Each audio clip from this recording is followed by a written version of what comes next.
Jadi hari ini kita akan membahas di pertemuan kita yang pertama, kita mau bicara cost accounting sesuai dengan subjek judul mata kuliahnya, akuntansi biaya. Kita mau kenal dulu apa itu konsep biaya dan estimasi biaya. Pertemuan ini nggak akan saya habiskan dalam satu pertemuan. Pertemuan ini hari ini kita bahas konsepnya saja, perhitungan mengenai estimasi biayanya kita lanjutkan minggu depan. Jadi hari ini kita hanya bahas tentang cost konsepnya saja. Sebelum kita mulai masuk belajar apa itu akuntansi biaya, teman-teman di sini ingat nggak? Dulu sebelumnya pasti sudah diawali kalian sudah ngambil mata kuliah namanya pengantar akuntansi. Coba bayangkan silas mata kuliah pengantar akuntansi yang sudah pernah teman-teman terima di semester sebelumnya. Kalian ingat nggak pengantar akuntansi itu tentang apa? Apa saja yang dibahas di pengantar akuntansi? Nah, kurang lebih gambarannya, pengantar akuntansi itu masuk dalam range-nya akuntansi keuangan. Berarti kalau di sini nanti kita lihat, kita mau lihat perbedaan antara akuntansi keuangan dan akuntansi manajemen itu apa? Nah, kurang lebih yang sudah diambil di mata kuliah pengantar akuntansi itu adalah range-nya akuntansi keuangan. Nanti kita akan membedakan akuntansi keuangan dan akuntansi manajemen dari 5 sudut pandang di sini ya. Ada pengguna, jenis informasi, saat penyajian, pedoman, dan dimensi waktunya kapan. Nah, pengantar akuntansi itu adalah range-nya akuntansi keuangan. Sedangkan yang teman-teman sekarang sedang selama 1 semester ini saya temani untuk belajar akuntansi biaya. Akuntansi biaya itu adalah range-nya akuntansi manajemen. Kemudian akuntansi keuangan itu sudah pernah kita bayangkan yang kalian dapatkan di pengantar akuntansi ya? Betul ya, yang tadi yang sudah disampaikan teman-teman? Akuntansi keuangan itu bayangkan sesuatu yang lebih rigid atau kaku. Jadi kalau kita mau bikin laporan keuangan, ada 5 laporan keuangan ya. Laporan laba rugi, perubahan modal, neraca, arus kas, catatan atas laporan keuangan. 5 laporan keuangan itu dibuat dari sebuah siklus akuntansi yang dimulai dari jurnal umum, buku besar, kemudian ada neraca saldo, disesuaikan dulu, ada jurnal penutup dulu, baru ditutup siklusnya, jadilah laporan keuangan. Nanti di sana kalian akan diajarkan laporan keuangannya perusahaan jasa, seperti yang teman-teman tadi sebutkan, ada perusahaan dagang, sedikit tentang perusahaan manufaktur. Kemudian ada juga yang berbadan hukumnya PT, ada juga yang CV, itu akuntansi keuangan teman-teman. Coba bayangkan mata kuliah pengantar akuntansi. Nah, bandingkan dengan yang akan kita pelajari hari ini itu akuntansi manajemen, itu yang lebih fleksibel. Tidak ada formatnya, lebih tidak kaku. Coba kita bandingkan dulu ya. Kalau dari sudut pandang pengguna, akuntansi keuangan itu kenapa harus pakai standar yang baku? Kenapa harus ada aturannya yang kaku, harus jadi 5 laporan keuangan seperti itu? Karena yang baca adalah pihak eksternal. Pihak eksternal itu butuh comparison, membandingkan laporan keuangan yang satu perusahaan dengan perusahaan kompetitor yang sejenisnya di satu industri yang sama. Jadi butuh laporan yang bisa dibaca oleh pihak-pihak eksternal di luar perusahaan. Makanya harus ada struktur yang lebih kaku, terus semua perusahaan rata-rata ya laporannya 5 itu tadi. Kalau dibaca ya strukturnya gitu itu tadi semua. Nah, kalau akuntansi manajemen itu yang baca pihak internal. Makanya penulisannya juga lebih nggak ada formatnya yang kaku, lebih fleksibel begitu. Pihak eksternal itu pihak yang tidak ikut day-to-day operation sehari-hari mengelola perusahaan. Kalau pihak internal itu yang aktif setiap harinya ikut mengelola operasional perusahaan. Pihak eksternal itu contohnya para pemegang saham, betul. Para pemegang saham itu menyetorkan modalnya dalam bentuk saham, tapi tidak ikut mengelola setiap harinya. Kreditor butuh laporan keuangan untuk analisa kreditnya kira-kira yang diberikan itu bisa dibayar enggak. Kemudian tadi juga disebutkan ada pemerintah, betul. Supaya kita tahu suatu perusahaan itu bayar pajaknya berapa. Itu semua pihak-pihak pemerintah, kreditor, kemudian para pemegang saham, itu pihak-pihak eksternal yang tidak ikut mengelola sehari-harinya perusahaan.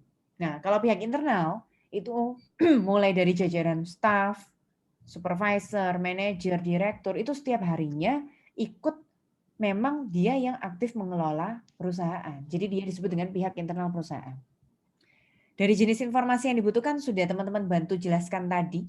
Kalau akuntansi keuangan itu 5 laporan keuangan tadi ya, mulai dari laba rugi, perubahan modal, neraca, arus kas, catatan atas laporan keuangan.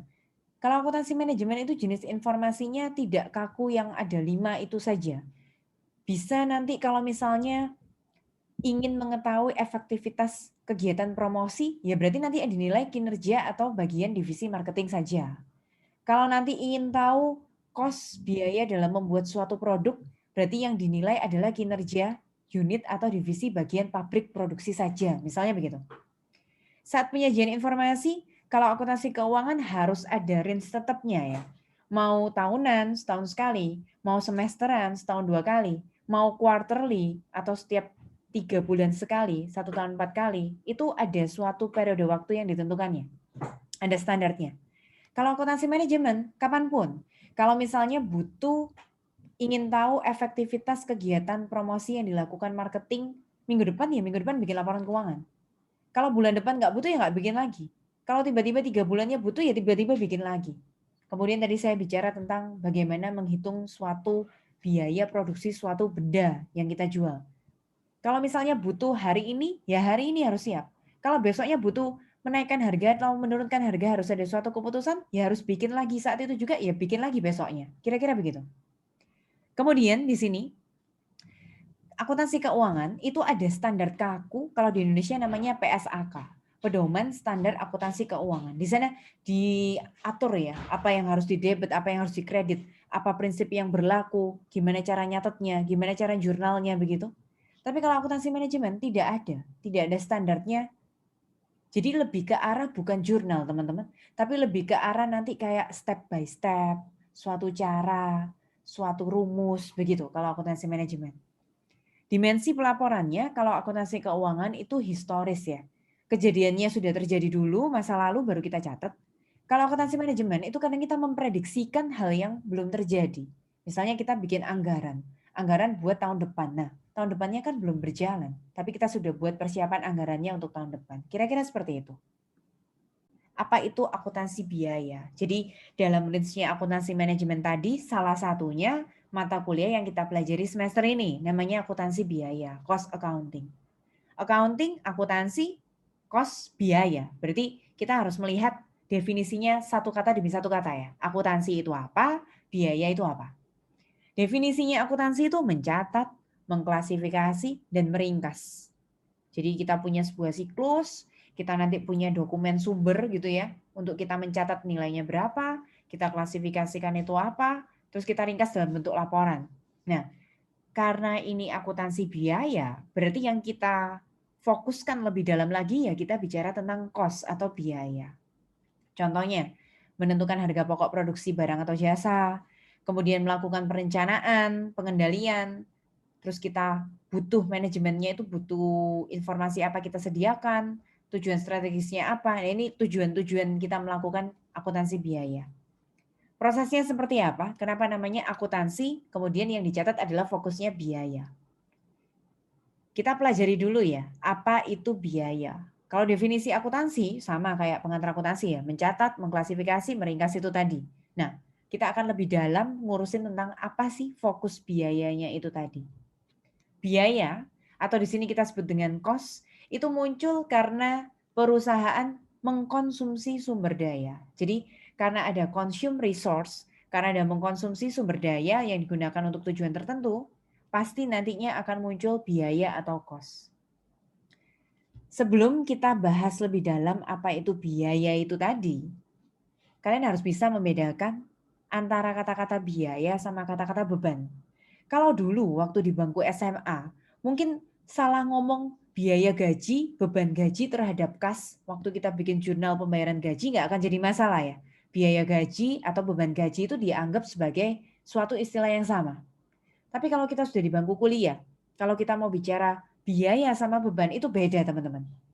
Biaya itu cost bahasa Inggrisnya. Kalau beban itu teman-teman sudah pernah kenal dengan nama expense. Cost itu biasanya teman-teman keluarkan satu kali untuk beli barang, misalnya yang tadi aktiva tetap itu ya, tanah, bangunan, mesin, kendaraan, itu teman-teman keluarkan satu kali untuk mendapatkannya pertama kali. Jadi pengorbanan pertama kali untuk mendapatkan sesuatu aktiva tetap itu biasanya kita sebut di akuntansi sebagai cost. Contoh, kalau mau beli rumah, apa yang teman-teman korbankan pertama kali? Hanya satu kali itu saja sebelum rumah itu ready to use, sebelum rumah itu siap untuk digunakan. Harga tanah mungkin. Kalau rumahnya bangun sendiri berarti mulai dari gaji tukang pertamanya, biaya pasir, batu bata, dan lain sebagainya pertama kali itu. Itu namanya cost. Nah, tapi kalau rumah itu tadi, aktiva tetap itu tadi sudah ready to use, sudah siap digunakan, sudah siap ditinggalin rumahnya, start mulai setelah detik ready to use itu, sudah siap digunakan itu, segala pengeluaran untuk memelihara aktiva tetap atau rumah tadi, itu namanya jadi expense, teman-teman. Misalnya, butuh install listrik. Nah, bayar listriknya itu jadi beban listrik, expense. Kemudian rumah itu diasumsikan bisa dipakai secara normal 20 tahun biasanya secara accounting. Nanti disusutkan pakai garis lurus. Nah, beban penyusutan atau depreciation expense-nya itu adalah expense. Belum lagi bayar biaya iuran kebersihan, keamanan lingkungan. Nah, itu semua masuk expense. Apakah kalian bisa memahami perbedaannya? Berarti sudah paham bedanya cost sama expense, kita sekarang fokus ke istilah cost itu tadi. Biaya atau cost itu tadi kita bagi jadi dua. Ada dua istilah lagi maksudnya ya, bukan biayanya yang dibagi dua. Jadi ada dua istilah yang berkaitan dengan cost. Ada yang disebut dengan cost pool, ada yang disebut dengan cost object. Cost pool itu semua biaya yang ada di perusahaan itu dikumpulkan dalam suatu kelompok. Itu namanya cost pool. Biaya yang terjadi berbagai macam itu misalnya ada biaya bahan baku, biaya tenaga kerja, itu kalau mau diklasifikasikan pakai jenis-jenisnya. Tapi kalau di perusahaan itu dibagi jadi ada departemen, misalnya industrinya garmen, ada departemen pemotongan dulu, departemen bikin pola, departemen penjahitan. Nah, ini bisa dikasih nama-nama departemennya itu. Atau pakai manajer A, manajer B, gitu juga bisa. Pakai pertanggungjawabannya siapa ya, manajernya. Itu namanya cost pool. Jadi semua biaya dikumpulkan jadi satu dulu, ada yang dari jenisnya, ada yang pakai departemen atau pertanggungjawaban manajer siapa. Ada satu istilah lagi yang disebut dengan cost object. Kalau cost object itu biayanya yang tadi sudah terkumpulkan di cost pool itu dialokasikan ke produk yang kita jual, jasa yang kita jual, pelanggan, departemen, itu namanya cost object. Jadi dari cost pool, biaya-biaya yang sudah terjadi, dikumpulkan ada biaya apa saja di sebuah pabrik itu, dialokasikan ke cost object, itu nanti ada nama proses alokasi biaya, hasil akhirnya namanya cost object itu tadi. Bisa produk yang dijual, jasa yang dijual, pelanggan atau departemennya. Oke. Nah, ini tadi hubungannya istilah cost, kemudian ada cost pool, kemudian ada cost object. Contoh di sini ya, ada beberapa macam biaya di sini, ada motor listrik, ada penerimaan material, ada supervisi, bahan pengepakan, inspeksi akhir. Kalau mau dikumpulkan jadi satu, pakai nama departemen, nah misalnya departemen perakitan itu butuh biaya-biaya apa saja. Departemen pengepakan itu biaya-biaya apa saja. Nah, nanti kalau di sini ceritanya perusahaannya jual mesin pencuci, ada mesin pencuci piring itu butuh departemen apa saja. Kemudian mesin cuci butuh departemen apa saja. Proses mengalokasikan dari cost pool ke cost object itu namanya alokasi biaya. Jadi ada biaya, cost pool, kemudian ada cost object. Mungkin lebih jelas kalau nanti kita langsung praktekkan di pertemuan-pertemuan kita berikutnya ya teman-teman. Di sana kita mulai ada hubungan dengan angka, kemudian nanti kita akan praktekkan apa itu cost pool, terus kita alokasikan pakai suatu rumus-rumus begitu ke dalam cost object-nya.